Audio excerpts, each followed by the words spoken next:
नमो नारायण। जय गौ माता, वंदे मातरम, भारती को प्रणाम और हृदय से ओम शम शनिश्चराय। प्रिय दर्शकों, मित्रों, साथियों, ये जिंदगी का बहुत बड़ा सूत्र है और बहुत व्यवहारिक है। जिस पल आप खुश होते हैं, सिर्फ उसी पल आप जिंदगी जीते हैं। इसलिए पूरी जिंदगी खुशी से जीने के लिए जिंदगी का हर पल खुश रहना बहुत जरूरी है। उस पल को जीना बहुत जरूरी है। ओम नमो नारायण। प्रिय दर्शकों, मित्रों, साथियों, सितंबर 2025 12 के 12 राशियों के लिए कैसा रहेगा, ये मासिक राशिफल लेकर आपके सामने हूं। सितंबर का महीना है और इस बार माता ने बुलाया है। चलो, बुलावा आया है, माता ने बुलाया है। जो लोग माता की धाम जाने की स्थिति में नहीं है, उनके लिए माता को अपने घर बुलाने का एक खास अवसर के साथ सितंबर का महीना दस्तक देने को है। लाल चुनरी, नारायण पूजा की सामग्री, सजा बाजार, अखंड पावन ज्योत के अवसर के साथ मां भगवती दुर्गा की असीम अमोघ और जीवन की दिशा को बदल देने वाली कृपा और जीवन के समस्त संकटों को, भय और दुखों से मुक्ति दिलाने वाले के लिए सितंबर 2025 का महीना आने को तैयार है, क्योंकि मां भगवती दुर्गा के नवरात्रि रहेंगे। इस अवसर के साथ साथ सितंबर का महीना पितरों की प्रति आपके मान सम्मान, प्यार, कृतज्ञता व्यक्त करने का अवसर भी अपने साथ लाया है, जिसका लाभ उठाकर आप अपने पितरों को तृप्त कर सकते हैं, अपने पितरों का आशीर्वाद प्राप्त कर अपने कर्तव्य को निभा सके। इसके साथ ही भाग्यशाली होकर अपने जीवन को सुख समृद्धि की ओर ले जा सकने में आप सफल रहेंगे, क्योंकि बिना पितरों के आशीर्वाद के ये संभव नहीं है। पितरपक्ष पितरों के प्रति कृतज्ञता व्यक्त करने का एक तरीका है। श्राद्ध पक्ष हिंदू धर्म में एक महत्वपूर्ण धार्मिक कर्तव्य माना गया है, लेकिन साथ ही ये सामाजिक रूप से भी महत्वपूर्ण है, क्योंकि ये परिवार और समुदाय को एक साथ लाता है। अद्भुत है सितंबर का महीना। नवरात्रि भी है, पितृपक्ष भी है। कैसे मां को मनाए, कैसे पितरों को प्रसन्न करे, सारी चर्चा करूंगा। लेकिन आगे चलते हैं, प्रोग्राम को आगे बढ़ाते हैं और जानते हैं कि आपके लिए ग्रह नक्षत्रों के माध्यम से सितंबर 2025 क्या कुछ लेकर आ रहा है, कैसा रहेगा सबके लिए सितंबर 2025 का महीना, उस पर चर्चा करें। लेकिन उससे पहले सितंबर माह में पड़ने वाले व्रत और त्योहार की चर्चा कर लेते हैं। सितंबर माह के प्रथम सप्ताह में यानी 7 सितंबर को खग्रास चंद्रग्रहण है। यह चंद्रग्रहण संपूर्ण भारत में खग्रास रूप में दिखाई देगा। 7 सितंबर से महालय श्राद्ध प्रारंभ हो रहा है। 21 सितंबर को महालय श्राद्ध समाप्त होगा और इसी दिन सर्व पितृ श्राद्ध संपन्न किया जाएगा और 22 सितंबर को घट स्थापना के साथ ही शारदीय नवरात्रों का प्रारंभ होगा। अब मैं आपको जानकारी दूंगा कि सितंबर 2025 के महीने में ग्रहों की स्थिति किस प्रकार बन रही है। 13 सितंबर को मंगल देव तुला राशि में संचरण करेंगे और 15 सितंबर को बुध देव अपनी मूल त्रिकोण राशि कन्या से और शुक्र देव सिंह राशि में संचरण करेंगे। 17 सितंबर को सूर्य देव कन्या राशि में संचरण करेंगे। बृहस्पति देव मिथुन राशि में, शनि देव मीन राशि में वक्री अवस्था में है, राहु देव कुंभ राशि में और केतु देव सिंह राशि में संचरण कर रहे हैं। इन संपूर्ण ग्रह योगायोगों का प्रभाव कैसा रहेगा आप पर, क्या हो सकती समस्या, क्या रखे सावधानी और क्या करे समाधान, और कैसे करे मां भगवती को प्रसन्न और कैसे पाए पितरों का आशीर्वाद, इन संपूर्ण जानकारियों के साथ मैं बात करूंगा आपके मासिक भविष्य फल की कि सितंबर 2025 का महीना आप सबके लिए कैसा रहेगा। ये राशिफल चंद्र राशि पर आधारित है, लेकिन यदि आप अपनी लगन कुंडली से भी देखेंगे तो राशिफल आपको सटीक मिलेगा। आपकी 12 के 12 राशि और जो भी लग्न आप है उस हिसाब से देखो, राशिफल सटीक रहेगा। लेकिन ध्यान रखिएगा, राशिफल चंद्र राशि से देखना अच्छा अनुकूल माना गया है। राशिफल पुरुषों के लिए भी है, महिलाओं के लिए भी है, बुजुर्गों के लिए, बच्चों सबके लिए राशिफल। लेकिन ये जनरल प्रोडक्शन है। आप ये जानना चाहते हैं कि सितंबर 2025 का महीना आपके लिए कैसा रहेगा, नीचे नंबर आ रहे, इन नंबरों पर संपर्क करके अवश्य आप जानकारी ले सकते हैं। लेकिन मित्रों, साथियों, ये मेरा निजी आंकलन है। न भय, न भ्रम, न भ्रांति, न विवाद, न तर्क, शक, न ओपिनियन का अधिकार सदा आपके पास था, सदा आपके पास और सदा आपके पास रहेगा। अब मैं राशि चक्र भर चक्र की 11वीं राशि यानी कुंभ राशि वालों के लिए सितंबर 2025 का महीना ग्रह नक्षत्रों की गणनाओं के आधार पर क्या राशिफल का संकेत दे रहा है, इस पर आ रहा हूं। कैसा रहेगा सितंबर 2025 का महीना कुंभ राशि वालों के लिए। राशिफल पे आऊं उससे पहले कुंभ राशि के व्यक्तित्व के बारे में विद्वानों और शास्त्रों के कुछ अनुभव। राशि चक्र भचक्र की 11वीं राशि है और इस राशि का प्रतीक चिन्ह घड़ा है। राशि अधिपति शनिदेव है और शनिदेव की मूल त्रिकोण राशि कुंभ है। ये जातक जिनकी कुंभ राशि है बड़े संवेदनशील होते हैं। कुंभ राशि के जातक थोड़े शर्मीले स्वभाव के होते हैं और ये कारण है दूसरों के विचारों के प्रति आपकी संवेदना प्रमुख रूप से दिखाई देती है। हालांकि कई बार ऐसा भी देखा गया है कि जातक दूसरों को सुनना पसंद नहीं करता है, कुंभ राशि का जातक, लेकिन इनकी इच्छा शक्ति बड़ी प्रबल होती है। इनकी नजरों में कोई चीज ठीक है, सही है, तो उसको सही ठहराने के लिए अंतिम क्षणों तक युद्ध करते हैं। आपकी दूरदर्शी बड़ी पैनी है। कुंभ राशि के लोग लोगों का मार्गदर्शन करते हैं। कुंभ राशि के व्यक्तियों का एक बहुत बड़ा गजब का गुण है कि वे अपने दोस्तों का बहुत ख्याल रखते हैं। आकर्षक व्यक्तित्व होता है। तार्किक शक्ति गजब की होती है और बुद्धिमान लोगों में भी दोस्ती रखना विश्वास करते हैं। लेकिन एक बात यह भी है कि कुंभ राशि के जातक अपने कामकाज में दखलंदाजी पसंद नहीं करते हैं। सामाजिक कार्यों में इनकी गहरी रुचि है। ये हमारे शास्त्र, हमारे विद्वानों का मत है कुंभ राशि के व्यक्तित्व के बारे में। अब मैं बात करूंगा कि कुंभ राशि वालों के लिए सितंबर 2025 का महीना ग्रह नक्षत्रों की गणनाओं के आधार पर राशिफल का क्या संकेत दे रहा है। राशिफल का आधार ग्रह गोचर है। तो अब बात करते हैं ग्रह गोचर की, किस प्रकार की ग्रह गोचर स्थिति बना रहे हैं सितंबर 2025 के महीने में, उसको थोड़ा समझते हैं। कुंभ राशि वालों के लिए राशि अधिपति शनिदेव द्वादशेश और लग्नेश होकर वक्री अवस्था में मीन राशि धन भाव यानी दूसरे भाव में संचरण करेंगे। शनिदेव की तीसरी दृष्टि चतुर्थ भाव वृषभ राशि पर रहेगी, सप्तम दृष्टि अष्टम भाव कन्या राशि पर, दसम दृष्टि एकादश भाव धनु राशि पर रहेगी। बात सूर्यदेव, बुधदेव, शुक्रदेव और केतुदेव की करें तो सप्तमेश सूर्यदेव माह के प्रारंभ में सप्तम भाव स्वराशि सिंह से संचरण करेंगे। पंचमेश और अष्टमेश बुधदेव भी केतुदेव के साथ सप्तम भाव सिंह राशि में विराजमान होंगे। 15 सितंबर को चतुर्थेश और नवमेश शुक्रदेव भी सिंह राशि सप्तम भाव में संचरण करेंगे और 15 सितंबर को बुधदेव कन्या राशि अष्टम भाव से संचरण करेंगे। 17 सितंबर को सूर्यदेव कन्या राशि अष्टम भाव में आ जाएंगे।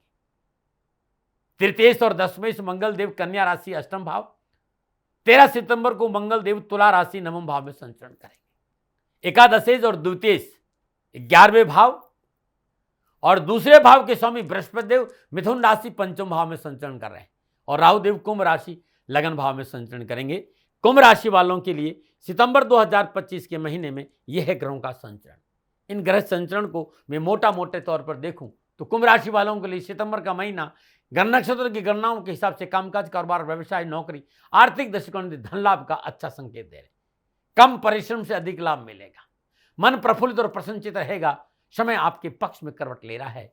समय अनुकूलता लेकर आ रहा है।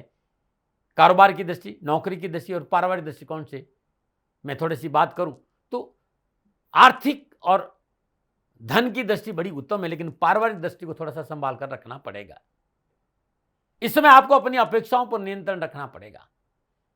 पारिवारिक खुशहाली के लिए अपने स्वभाव में बदलाव करने की जरूरत है। आपके स्वभाव की निराशा आपके व्यक्तिगत जीवन को प्रभावित करेंगी। दाम्पत्य संबंधों में आपसी मनमुटाव से बचे और आपसी वार्तालाप बना के रखें। कम्युनिकेशन रुकना नहीं चाहिए। माता के स्वास्थ्य की चिंता का संकेत नजर आ रहा है। उनके स्वास्थ्य पर पूरा ध्यान रखें। खान पान की गुणवत्ता के प्रति सचेत रहना होगा। आप युवा है, विद्यार्थी है, कैरियर, कामकाज, कारोबार, नौकरी, शिक्षा के दृष्टिकोण से समय आपके लिए अनुकूल रहेगा। परीक्षा और प्रतियोगिता कंपटीशन में सफलता मिलेगी। कोर्ट कचहरी से संबंधित लंबित मामलों में गति आएगी। विदेश जाने का सपना पूरा होगा। जिस तरह के घर योगायोग है, स्वास्थ्य भी आपके लिए ठीक ठाक रहेगा। ये था मोटा कुंभ राशि वालों के लिए सितंबर 2025 के ग्रह संचरण का प्रभाव।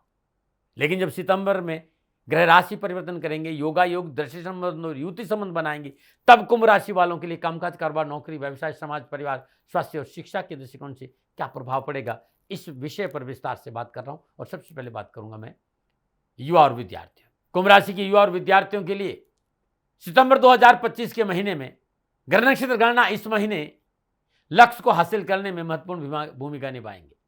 कुंभ राशि वालों के लिए पंचम भाव मिथुन राशि लाभेश और बृहस्पति देव का संचरण हो रहा है और बृहस्पति देव की पंचम दृष्टि नवम भाव तुला राशि पर है और सप्तम दृष्टि लाभ भाव पर अपने ही मूल त्रिकोण राशि धनु पर है।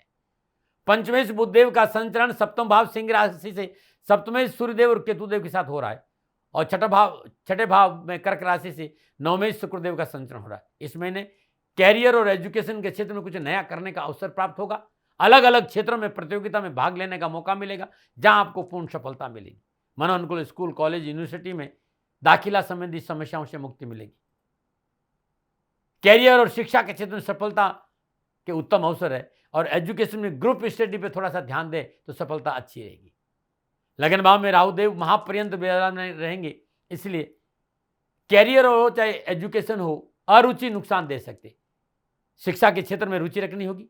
कामकाज, कारोबार, नौकरी में विशेष ध्यान देना होगा और चाहे वो कैरियर हो चाहे एजुकेशन का सकारात्मक बदलाव बहुत जरूरी है। लॉ, आर्ट, मेडिकल के क्षेत्र में अध्ययनरत विद्यार्थियों के लिए यह महीना अच्छी सफलता का संकेत दे रहा है। नौकरी में, कैरियर में, कारोबार में, शिक्षा के क्षेत्र में युवा और विद्यार्थियों के लिए गार्जियन और एजुकेशन के क्षेत्र में शिक्षक आपकी कार्यशैली से प्रभावित होंगे और आपका सहयोग भी देंगे। ये था विद्यार्थी और युवाओं के लिए सितंबर 2025 के महीने का संकेत। अब मैं बात करूंगा कुंभ राशि वालों के लिए कामकाज, कारोबार, नौकरी और आर्थिक दृष्टिकोण।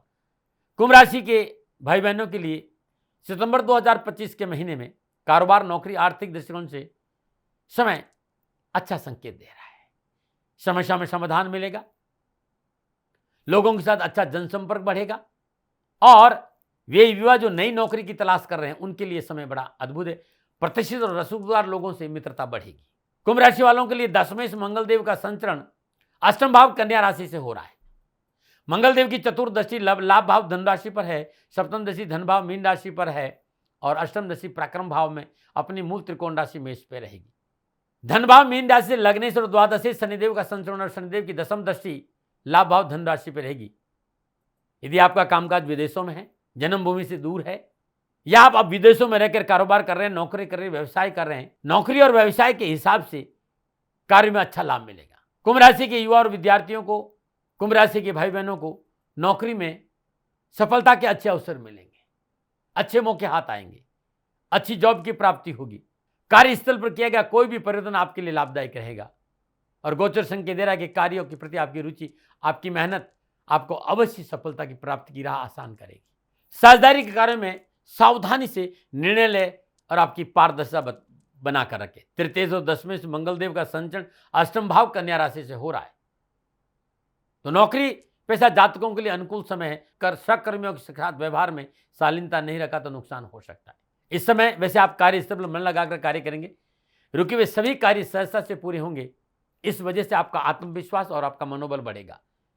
भाग्य भाव में केतुदेव का संचरण आप कार्य को लॉजिकल तरीके से करते नजर आएंगे, जिससे आपकी कार्य क्षमता में वृद्धि होगी। कार्यस्थल पर आपका मान सम्मान और वर्चस्व बढ़ेगा। 17 सितंबर सूर्यदेव अष्टम भाव कन्या राशि से संचरण करेंगे।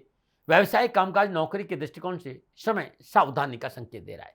कानूनी मसलों से दूर रहे, सरकारी नियमों का उल्लंघन नहीं करें, कानून के दायरे में रहकर कार्य करें। कोशिश करें कि व्यर्थ के विवाद, उलझने, तनाव आप पर हावी ना हो। बहुत जरूरी है माह के उत्तरार्ध में गैम्बलिंग से दूर रहना बहुत जरूरी, और जुआ, सट्टा, लॉटरी में रुचि नुकसान का संकेत दे रही है, हानि का प्रबल संकेत है, इससे बचें। लेकिन कार्य बहुत जल्दी संभल जाएंगे और स्थिति को निपटने में आप सक्षम रहेंगे। आपकी मेहनत, आपका परिश्रम, आपकी दूरदर्शिता, आपकी सोच, आपका धैर्य इस महीने आर्थिक सुदृढ़ता की ओर अच्छा संकेत कर रही है। सामाजिक और पारिवारिक दृष्टिकोण से सितंबर का महीना मिला जुला रहेगा। कुंभ राशि वालों के लिए पंचम भाव मिथुन राशि से लाभेश और कुटुंबेश बृहस्पति देव का संचरण है। बृहस्पति देव की पंचम दृष्टि भाग्यस्थान तुला राशि पर और नवम दृष्टि लाभ भाव पर अपने ही मूल त्रिकोण राशि धनु पर है। कुटुंब भाव में मीन राशि में विराजमान शनिदेव की तीसरी महापर्यंत सुख भाव वृषभ राशि पर रहेगी। अष्टम भाव कन्या राशि में विराजमान मंगल देव की सप्तम दृष्टि कुटुंब भाव मीन राशि में विराजमान शनिदेव पर रहेगी। सुकेश और भाग्येश शुक्रदेव माह के प्रारंभ में छठे भाव कर्क राशि से संचरण करें और 13 सितंबर से मंगलदेव का संचरण भाग्य स्थान तुला राशि से होने से मंगलदेव की सप्तम और अष्टम दृष्टि पराक्रम और सुख भाव पर रहेगी। लगन में राहुदेव महापर्यंत विराजमान रहेंगे। आर्थिक सुदृढ़ता आएगी, लेकिन कामकाज, व्यवसाय, नौकरी में आप बिजी बहुत रहेंगे, परिवार को समय नहीं दे पाएंगे, इसलिए अनावश्यक भय, भ्रम, भ्रांति कलह का कारण बनेगा। पारिवारिक और सामाजिक दृष्टिकोण से छोटी छोटी बातों को लेकर परेशान आप हो सकते हैं, इससे आपको बचने की जरूरत है। छोटे मोटे विवादों पर ध्यान नहीं दें, तर्क वितर्क से बच के रहें।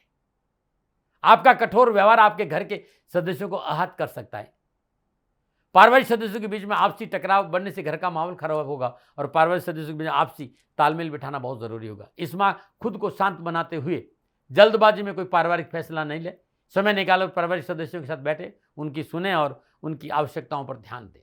15 सितंबर से सुकेश और भाग्येश शुक्रदेव का संचरण ग्रस्त भाव सिंह राशि से हो रहा है।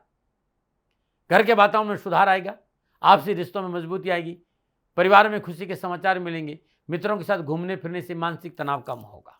स्वास्थ्य के दृष्टिकोण से मोटा मोटा ठीक नजर आ रहा है, लेकिन बहुत जरूरी कि आपको स्वास्थ्य पर ध्यान देना होगा। अपने व्यक्तिगत जीवन में स्वास्थ्य के दृष्टिकोण से असंतुलन न बने, खान पान में परिशुद्धता रखनी पड़ेगी, मॉर्निंग वॉक करना पड़ेगा, थोड़ा सा प्राणायाम, योग, ध्यान पर भी आपको ध्यान देना, प्रकृति के साथ जुड़े रहना होगा। कारण क्या है?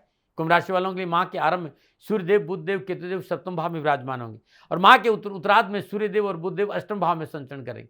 लगन भाव से राहुदेव का संचरण है और चतुर्देव शुक्रदेव छठे भाव कर्क राशि से संचरण करें। मंगलदेव का संचरण अष्टम भाव कन्या राशि तथा शुक्रदेव का संचरण सप्तम भाव सिंह राशि से हो रहा है।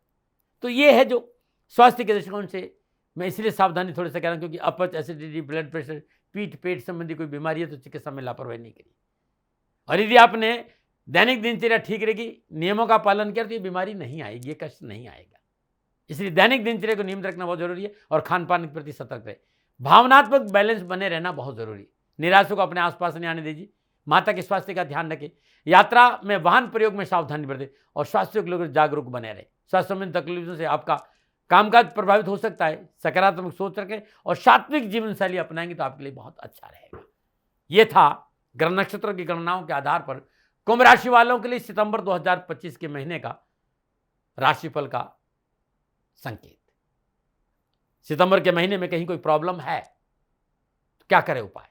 तो इस महीने हर रोज प्रातःकाल नित्य कर्म स्नान उपरांत अपने पूजा स्थान में शुद्ध घी का दीपक और तेल का दीपक एक साथ जलाइए अलग अलग, और वहीं बैठकर एक पाठ दशरथ कर शनि स्तोत्र, एक पाठ हनुमान चालीसा और एक माला श्रद्धा अनुसार ओम शाम शनिश्चराय की जाप करना अति उत्तम उपाय का संकेत नजर आ रहा है। प्रत्येक शनिवार को श्रद्धानुसार उड़द गौशाला में या किसी गरीब निधन विधवा स्त्री को दान में देना अति उत्तम रहेगा। न मना रहे। फिर दर्शकों मित्रों साथियों, 7 सितंबर 2025 से श्राद्ध पक्ष प्रारंभ हो रहा है। श्राद्ध पक्ष के पहले ही दिन चंद्रग्रहण है और ग्रह नक्षत्रों की गणनाओं के हिसाब से जिस तरह के ग्रह योगायोग है, बहुत जरूरी है इस बार अपने पितरों की पूजा पर श्रद्धा से ध्यान देना। 7 सितंबर से श्राद्ध पक्ष प्रारंभ हो रहा है। आपकी कुंभ राशि है तो सर्वप्रथम हर रोज प्रातःकाल नित्य कर्म स्नान उपरांत श्रद्धापूर्वक अपने पितरों का पूजन करें और पितरों की पूजन के लिए घर की दक्षिण दीवार पर अपने पितरों का फोटो श्री विग्रह अच्छी तरह से बनवा करके वहां पर दक्षिण दीवार पर लगाएं और हर रोज पुष्पमाला अर्पित करें, पुष्प अर्पित करें, शुद्ध देसी घी का दीपक जलाएं, श्रद्धापूर्वक पंचोपचार पूजन करें, धूप दीप नैवेद्य पुष्प और अक्षत अर्पित करें। अपने पूर्वजों की मृत्यु तिथि के दिन किसी सदाचारी ब्राह्मण को बुलाइए, श्रद्धापूर्वक पूजन करवाइए, तर्पण करवाइए। जो आपके पूर्वजों को भोजन पसंद था वो भोजन गरीब निधन जरूर व्यक्ति को अपने हाथ से करे और ब्राह्मण को भोजन और दक्षिणा जरूर दे। श्राद्ध पक्ष में हर रोज कुंभ राशि वालों श्रद्धापूर्वक किसी गरीब निधन व्यक्ति को श्रद्धानुसार भोजन और वस्त्र का दान देना भी आपके लिए उत्तम रहेगा। एक बात और कहना चाहता हूं, आपकी कुंभ राशि है तो पूरे श्राद्ध पक्ष में पितरों के नाम पर प्रतिदिन शाम को आटे की 5 दीपक जरूर जलाएं। घर के मुख्य दरवाजे पे ये दीपक, और दीपक की जो लो है वो दक्षिण दिशा में रखें। पूरे श्राद्ध पक्ष में कुंभ राशि वालों घर की पहली रोटी पर थोड़ा सा घी लगा दीजिए, उस पर गुड़ रख दीजिए और पितरों का स्मरण करते ये रोटी या गौ माता को खिला दीजिए। लगातार श्राद्ध पक्ष में हर रोज सूर्य उदय से पहले और सूर्यास्त के बाद मिट्टी के दीपक में कपूर, केसर और जावित्री का धूप पूरे घर में करने से पितर प्रसन्न होंगे और घर की संपूर्ण नकारात्मक ऊर्जा बाहर निकल जाएगी। ये कुंभ राशि वालों के लिए ये लगातार 15 दिन श्राद्ध पक्ष के लिए अद्भुत और उत्तम उपाय करने से आपके कष्ट मिटेंगे। उपायों को श्रद्धा से करें, पितरों के नाम पर गरीब को भोजन जरूर कराएं। और कुंभ राशि वालों, यदि किसी ने भी आपको कहा कि आपकी जन्मकुंडली में पितृ दोष है तो श्राद्ध पक्ष में भगवान महादेव का रुद्राभिषेक जीवन की संपूर्ण पीड़ाओं से मुक्ति देगा। यदि आप भगवान महादेव का रुद्राभिषेक करते हैं, सुंदरकांड का अनुष्ठान करते हैं तो आपकी जीवन की परेशानियों से आपसे मुक्ति मिलेगी और आपका जीवन खुशियों से भरा रहेगा। न मना रहे। प्रिय दर्शकों मित्रों साथियों, 22 सितंबर 2025 शारदीय नवरात्रा, और शारदीय नवरात्रा को आपको मेरी ओर से हार्दिक शुभकामनाएं। आपका जीवन खुशियों से भरा रहे, शनिदेव के श्री चरणों में मेरी प्रार्थना। शारदीय नवरात्रों में क्या करें कि आपका जीवन खुशियों से भरा है। आप कुंभ राशि के हैं, ग्रह योगायोग अनुकूल नहीं है, प्रतिकूल दशा की वजह से परेशानियों का सामना करना पड़ रहा है, कारोबार में हानि हो रही है, नौकरी में उठापटक है, धन हानि के साथ साथ अनावश्यक कानूनी मसलों से आप जूझ रहे हैं, स्वास्थ्य ठीक नहीं रह रहा है, घर में ना बरकत है, ना बचत है, ना शांति है, जीवन परेशानियों से घिर गया है। तो जो उपाय बताने जा रहा हूं, ये नवरात्रों के 7वें दिन प्रारंभ करना है और लगातार 40 दिन करना है। नवरात्रों के 7वें दिन अपने पूजा स्थान पर चौकी पर लाल वस्त्र बिछा दीजिए और मां कालरात्रि का शिव विग्रह तस्वीर श्रद्धापूर्वक संपूर्ण श्रीयंत्र और शनि यंत्र के साथ स्थापित करिए। अद्भुत है ये, और ये आप कर लेंगे तो आपका जीवन खुशियों से भरा रहेगा। नवरात्रि के 7वें दिन श्रद्धापूर्वक मां कालरात्रि श्रीयंत्र और शनियंत्र स्थापित करने के बाद जल गंगा जल से पवित्र कर ले, श्रद्धापूर्वक पंचोपचार पूजन करें, धूप दीप नैवेद्य पुष्प और अक्षत अर्पित करें, शुद्ध देसी घी का दीपक जलाए और लगातार 40 दिन अखंड ज्योत जलानी है। अब आप धान की ढेरी बना दी, कमल घटे पर, जो कमल घटा है, कमल घटे पर कुमकुम केसर हल्दी घोलकर अनार की कलम से खाली श्री लिख दीजिएगा।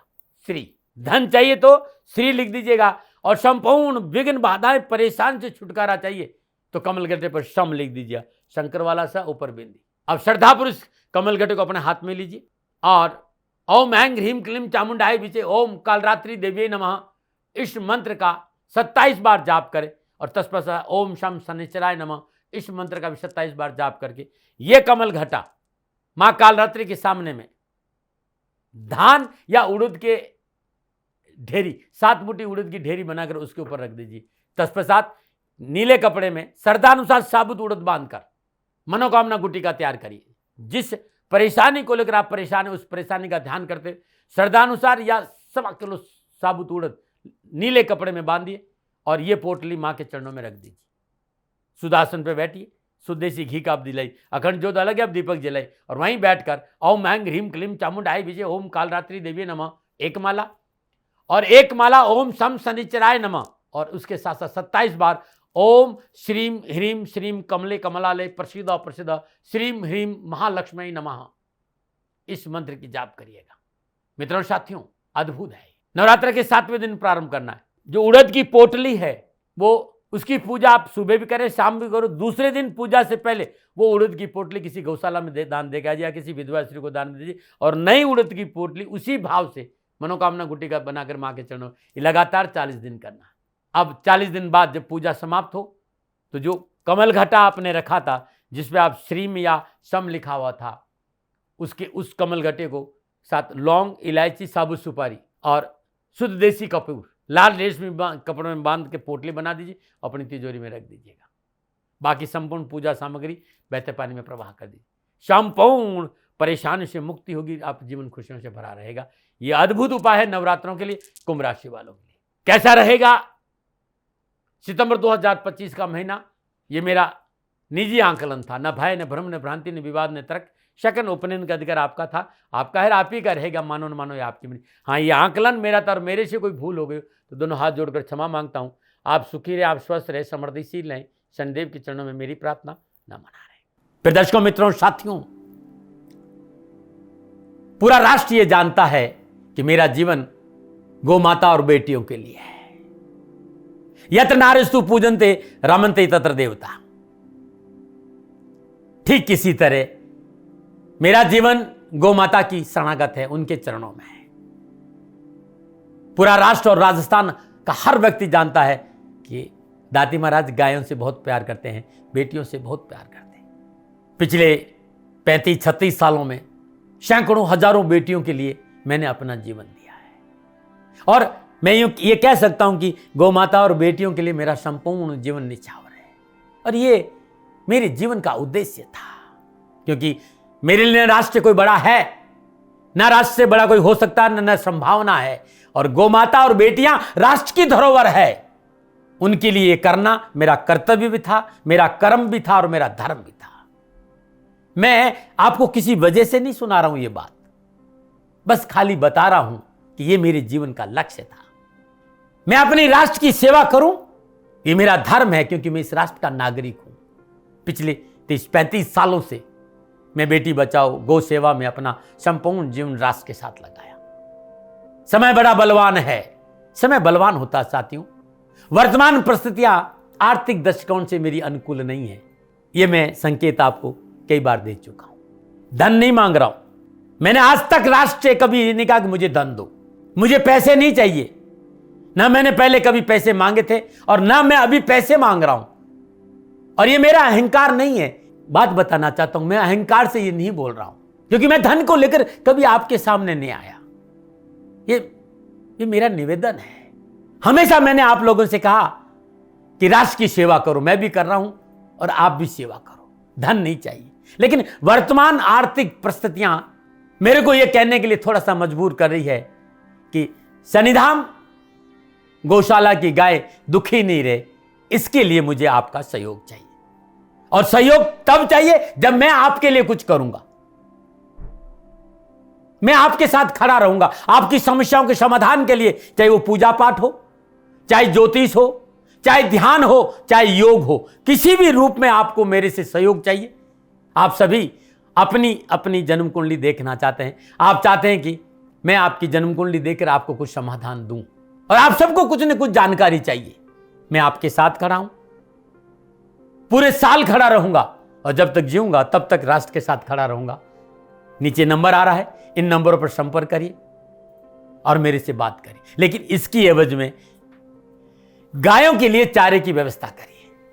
इसलिए मैंने कहा था कि भाई समय है, दिन है, थोड़ा सा आर्थिक परिस्थितियों को लेकर मैं थोड़ा सा कमजोर हूं, और मेरी गौ माता शनिधाम गौशाला चारे को लेकर परेशान नहीं हो, ऐसा मैं हृदय लेकर आपके सामने आया हूं। लोगों ने कहा कि राष्ट्र आपसे प्यार करता है दाती महाराज, एक बार राष्ट्र से निवेदन करिए। मैं फिर कहना चाहता हूं, मैं धन नहीं मांग रहा हूं, और यह मेरा अहंकार नहीं, मेरी विनम्र प्रार्थना। साथियों, मेरा राष्ट्र सर्वोपरि है। मैं ये नहीं कह रहा हूं, मैं ये कह रहा हूं कि मैं परिश्रम करूंगा आपके लिए, और आप उस परिश्रम के एवज में गायों के लिए चारे की व्यवस्था कीजिए। शनि भगवान सदा आपकी रक्षा करेंगे, आपका जीवन सदा खुशियों से भरा रहेगा, ऐसा मेरा निवेदन है।